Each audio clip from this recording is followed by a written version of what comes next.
Hi, everyone. You are a unique individual with the power to change lives just by being who you are, sharing your wisdom, and telling your story. Welcome, everybody, to Jen's Pen Live, where we find interesting people who make the world a better place and ask them to share their story. Today, we have the pleasure of speaking with Robin Owens. Robin is a coach who helps other coaches turn their books into courses. She's also a professor of religious studies, which I find absolutely fascinating. And she is all about meaning, purpose, and passion. Robin, welcome to the show. Thank you for coming. Thank you, Jen. So good to be here. And so, hi, everybody. Well, let's start off. Robin, tell us a little bit about what you do.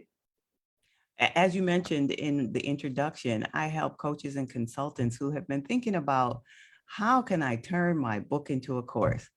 I answer the question and say, I can help you with that. And I do it in what I think is a fairly quick and easy way to just streamline the process and get it done. That's cool. That's awesome. And it's great that I'm so excited that we met because our companies, our businesses dovetail so well together. I write books for coaches and consultants and other people who are, wanting to get their information out there. So then let's start with this. Robin, how did you get into that? Yes, and as you mentioned, I'm a professor. And so I've been teaching for almost 20 years, but I've been tenured for the past 10 years at a university here in Los Angeles where I live. And this past year, summer of 2021, I was so enjoying putting a course together, but it was the first time I was doing it from my own book. Normally I take a textbook, whatever I'm going to teach, and then create the course from that. But it was from my own book. And I think something about that experience just tapped into a new love. And I said to myself, hey, I wonder if I can do this for other people. So I'm like, I'm sure I can. So I just jumped in and started doing it and love every single moment of it. And people are walking away saying, wow, I really needed this. Excellent. And isn't it interesting? You or someone who listening might have something that you just love doing and you just take it for granted. And you don't know how well it will be received by other people by just putting it out there. That is, it's so true. I find when people come to me too, they're a little bit nervous about whether or not maybe kind of an imposter syndrome thing, whether or not that they have the knowledge or that their knowledge is good enough, or, they're worried, oh, I'm not the expert and stuff like that. So what would you say to someone who has that issue? Yes. And for my work, Recording in progress. Sorry about that. My other computer's freaking out. Okay. Okay, computer. Difficulties about this morning. Behave, computer. Okay. All right. So that's all right. Those things happen. So you were talking about imposter syndrome, right? Yes. Yeah. And it's interesting because the people come to me have already written books. Mm-hmm. And to me, if you've written a book, that means you know something, because right. What you know filled those pages. But to your point, they're like, yeah, but I don't know enough about how to make this, something that people can learn from. And mm-hmm. So I just kind of remind them, right, what they had in the first place to put the book together. Because not everybody writes a book and not everybody can write a book. And so I remind them of their gifts and their skills and other abilities, so then they can move forward with confidence. So what's the process like? Yeah, but I call my system the masterful course creation system. Masterful course creation. So we're creating masterful courses. And what makes it masterful is it includes, guess what? Mastery. Believe it or not. Mastery. And I won't go, and mastery is an acronym for the steps in my process, but I won't go through all 7, but I'll tell you the first 3.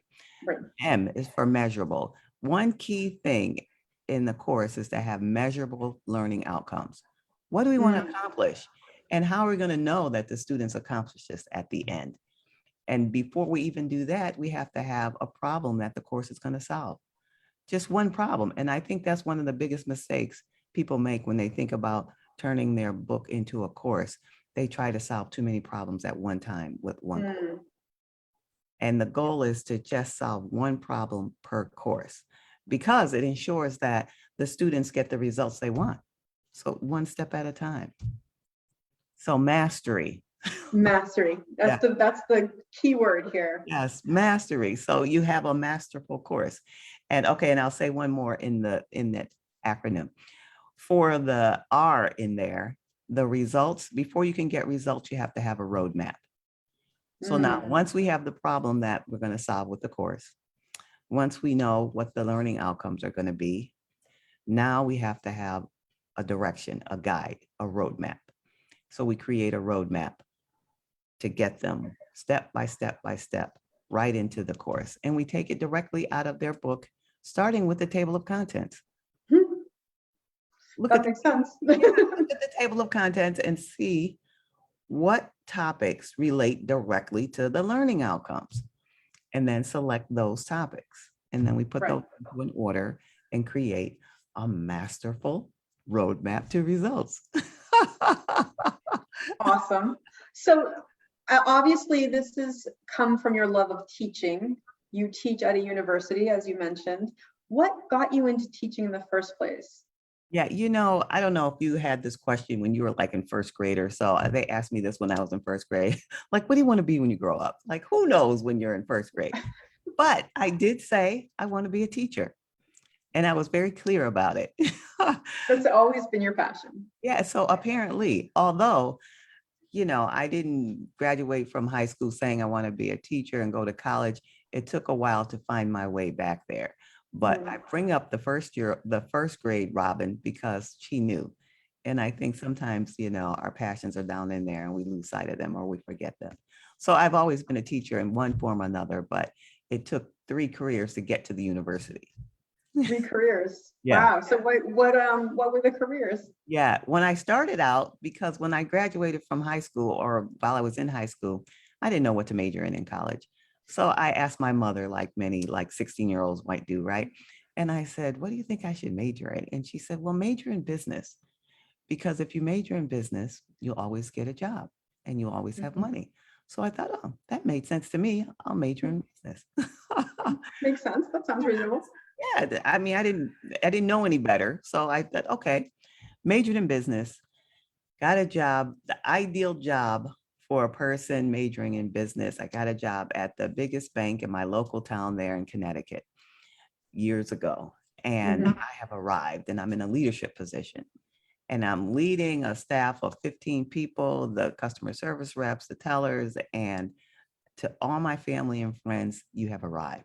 This is a job. This is what you went to college for. This is success, right? Right. It was by many people's standards. By many people's definition of success, yes. Very true. Yes. But while I was doing that work, the bank had a program with local businesses that connected with a nonprofit called United Way. Do you know the United Way? It's all over the country. And so the United Way had a program then, and I think they still have it. It's called the Loaned Executive Program. Before we go on, I do know what a United Way is, but maybe we could just briefly go over it for anybody listening.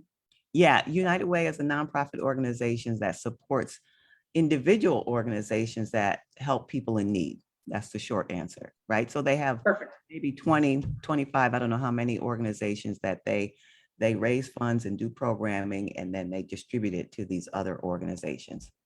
Perfect. So go on with your story, please. So while I'm at the bank, they partner with United Way. And so United Way has this loaned executive and says to these banks, in that case, in Connecticut, banks and insurance companies at that time, you give us one of your executives and let them work with us for 3 months, and you keep paying them and give the benefits, and they report to us. So that was their contribution to United Way.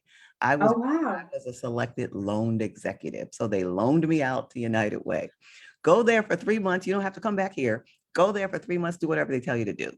Come back in 3 months.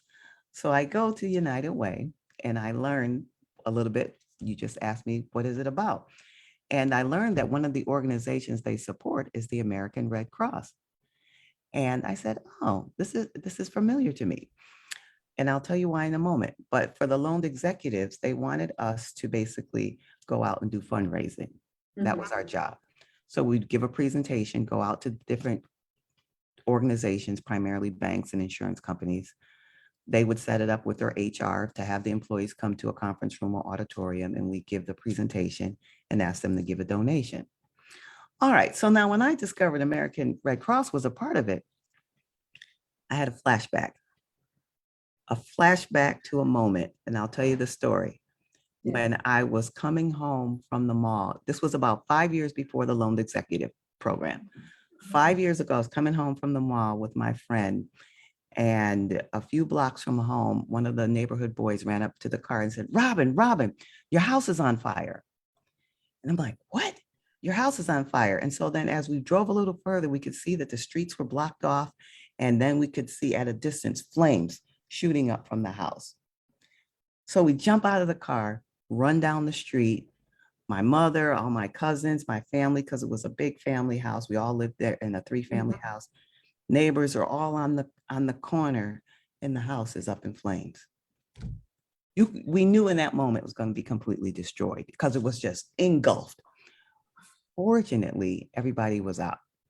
Everybody made it out safely. I went through the crowd, found my mother, we embraced. And then, my cousins were standing there just looking at the flames, crying, completely destroyed. I cannot imagine, sorry. I can't imagine like the kind of how that would strike you. Shocking. I mean, you don't even know what to do. And so in the midst of the confusion and like what's happening, a woman appears out of nowhere and says, do you have anywhere to stay tonight? And we said, no, because all the ID, credit cards, money, everything is in there. Can you do anything? You have anywhere to go? No. So she said, okay, I'm from the American Red Cross.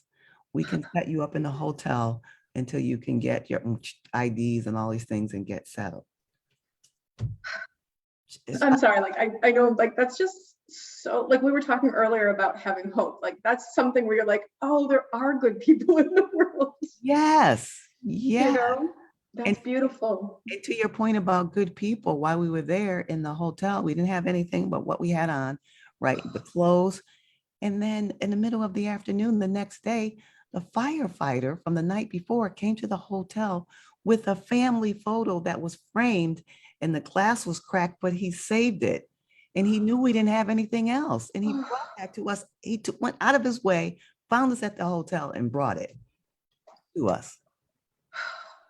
That's amazing.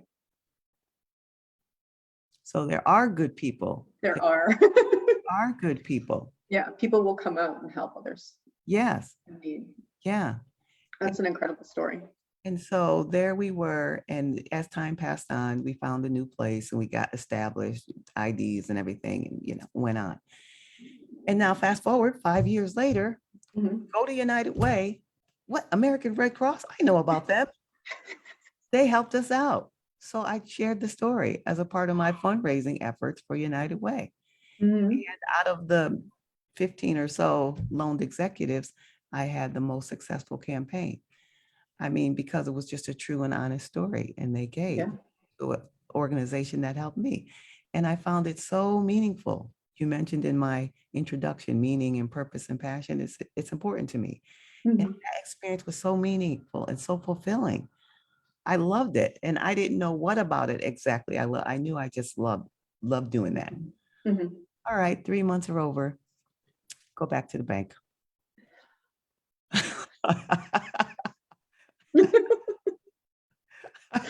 Exactly. Okay. Your face is telling the story of how I felt. The opposite of meaning, purpose, and passion. Right. Which is nothing wrong with banks. I thank God for banks, but for me, my personality and who I am, it didn't suit me. It was so stressful just going there every day after having had that experience. And so when it got so stressful, I was getting headaches, nosebleeds. I'm like, I just can't stay here. So I resigned. No. I resigned, and my family and friends were like, what are you doing? This is the job. This is what you went to college for. People would love to have this job. And my mother, from her generation, you definitely didn't leave jobs. Oh, yeah. She's like, people don't leave good jobs, Right. but I had to. Well, if you're getting headaches and nosebleeds, yeah. I had to. And when I gave my resignation, I told the woman that I reported to, I'm going to make a difference in others' lives. Like that was my plan. What are you going to do? I'm going to make a difference in other people's lives. Absolutely. That I was, love it. that was Don't my, know what it is, but that's what's happening. that was my great plan. And so you asked me how I got to this story because you were asking me how did I come to the work Yes. I'm doing. And so this was part of the journey. And so Mhm. I realized after I was kind of reflecting on my time after the fire and all that work, what about it? I said, well, I love public speaking. I love sharing my experience, and I was making a difference. In my opinion, I was making a difference. So that was sort of my criteria. Mhm. So I did that in two other positions. This is the shorter story. I'll skip over those two. I did that and we found bits and pieces of what worked and what made that experience so meaningful and purposeful, because that was really a part of my purpose. Mm. I tried it for another several years at another company and another company, and that then led me to teaching. And That's fantastic. teaching had all the things I learned from what was fulfilling and what is meaningful. You know, I created the formula to know how to now just go into any experience and always have a sense of purpose. That is a special thing to have, to Yes, go into any experience and have a sense of purpose. yes, That's something a lot of people could use. yes, which is why I'm writing a book about it. Then become a course. Yes, I kind of have a course already, but yes, there's a book and a course. And So, go ahead. no, go ahead, go ahead. No, I was just going to say that story, the book, which is kind of behind me, it stemmed right out of the fire. And so I think that's going to be the title. I had another title, but I think I'm going to change it. Out of the Fire, an inspirational guide to more meaning, purpose, and passion. That's so beautiful. That's wonderful. That's so when are you expecting to be releasing the book? Yeah, hard to say, but I would venture a guess late 2022. Okay, Late 2020. cool. Yeah. So we'll keep an eye out for that. And when it's time, we'll start promoting. Yes, yes, I'm really excited about it. Yeah. That And is really cool. my purpose came directly out of that fire. You know, I say this a lot lately, but it's just amazing how you can use the worst experiences of your life, that those are the ones that are going to help you help people. So in a way, there's a reason to be grateful for anything that happens to you. Yes, yes, if you can get through it. Because in the Yeah. moment, you can't be great, necessarily be grateful. But No. once you get through the crisis part of it, you know, and the grief part of it, know that the next phase, if you reflect on it, there's hope and lessons that could bring you, you know, so much more joy than you ever imagined. Yes. So when you're helping people, are, are you helping people discover their purpose or find their purpose? Do you understand what I'm saying? Yes, yes. Well, I help them have purposeful and meaningful experiences, because for me, purpose is not in a thing. You know, some people think it's this grand thing out there. You know, I'm going to, you know, find a cure for cancer, my purpose, or, you know, something grand. That, in my experience, talking to people, that they typically think it has to be a one-time grand thing. And I don't believe that. I believe really your purpose is, and this is going to, you could get this, Jen, but for some people, it's going to sound very abstract, right? I believe your purpose is to really express the best of who you are. Yeah, I would agree with that totally. Express the best of who you are. And so then the people who are listening who say, well, what does that mean? Abstract, what? This is what it means. It means look into yourself, God, look into yourself. And if you are, this is how I said, I help people kind of make decisions where they're always guided and have this purpose. If you, let's say you say, I don't know if this is my purpose or not, this job or that job, job A or job B, right? And you're trying to decide job A, job B. I would say this is how you decide which one is in line with your purpose. Ask yourself, and all these things have to be work in combination. Ask yourself, To what degree does this job involve something I'm passionate about? To what degree does this job involve my values, something that really matters to me?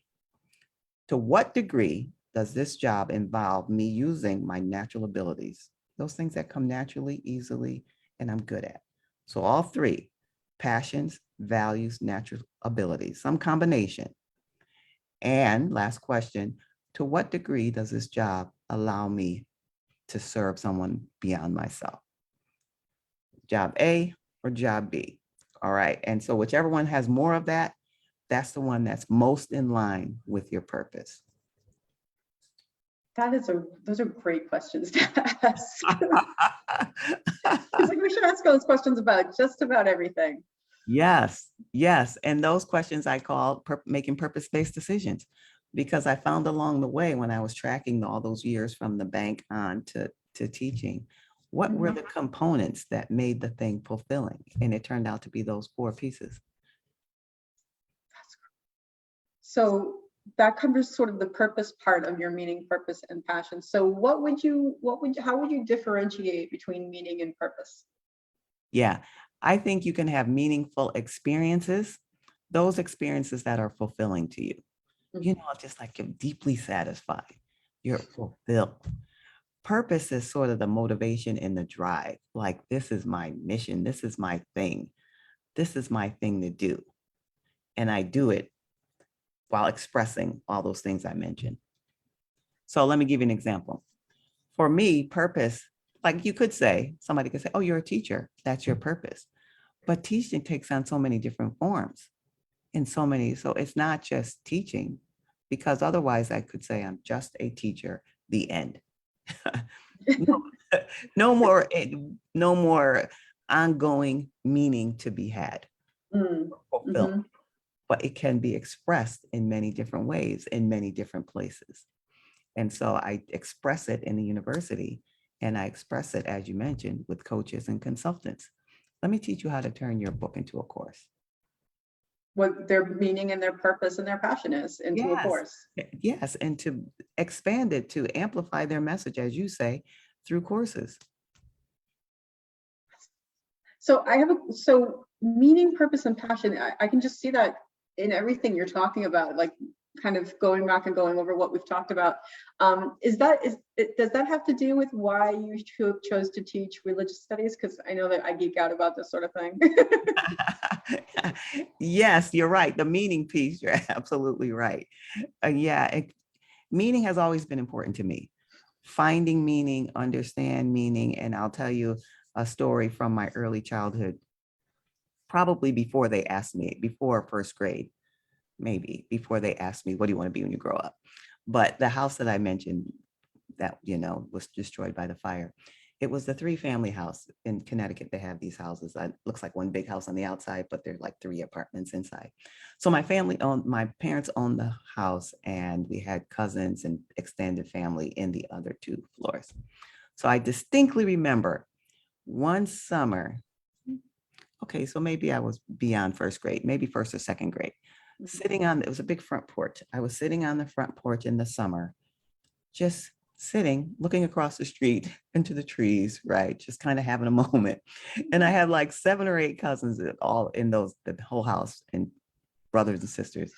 And so they were all inside playing, and I heard them laughing and playing, and they were on their way out, coming out to the porch. And I heard my father say to them, don't go out there and bother Robin. She's out there contemplating the meaning of life. And he laughed. He thought this was so funny, right? And they all laughed. And I was like, oh my God, I felt so embarrassed because, they were laughing at me. And then, fast forward as an adult looking back, I'm like, yeah, he was right. He got me. I needed to go out and think, be quiet, and think about the big things of life. And so it's naturally for me to pursue that in religious studies, which is where I got my Ph.D. in religious studies, because religion and meaning are one. Yeah, there's no bigger meaning that you can get. There's so many questions. What is life? What do we do after life? All these questions. Yeah. Yeah, it's the crux of humanity, really. Yeah. So that's where the meaning is at the core of who I am. And it started apparently, according to my father, way back then. Or even before then, because then he already knew that's what you were doing. Yeah, he knew. I think about someone saying that about a little kid, and I would laugh, but it would be because it was so cute, and you know what I mean? Yeah, as an adult, you could say that. As an adult, you see it, but as you're a kid, you're like, they're laughing at me. Like that's an experience I get a lot. As a kid, I'm like, I'm weird, you know. Yeah. I'm the weird because they're all playing, and I'm like, wait, I need this time, you know. Yeah. I like that kind of kid better. Like you and I connect. Yeah, that's true. Yeah. So yeah, I remember when I was like, before I was 5, because it was at the old house that we lived at when I was younger, I looked up at the sky and I was just like, hi. You know, like, what is this? Yeah, so I can relate to that. Okay, so let's talk about how people can get in touch with you if they want to. Yes, you know, I'm putting together a new site. And so for now, I would like, because they're on your page, to go through you and say, just however they contact you in Messenger, just say, Robin. Send them to me. You said Robin. Yes. Awesome. Okay, that's what we'll do then. Yes, easy. Yeah. Perfect. And whatever questions they have, we can message back and forth. And if they want to connect, we can connect more.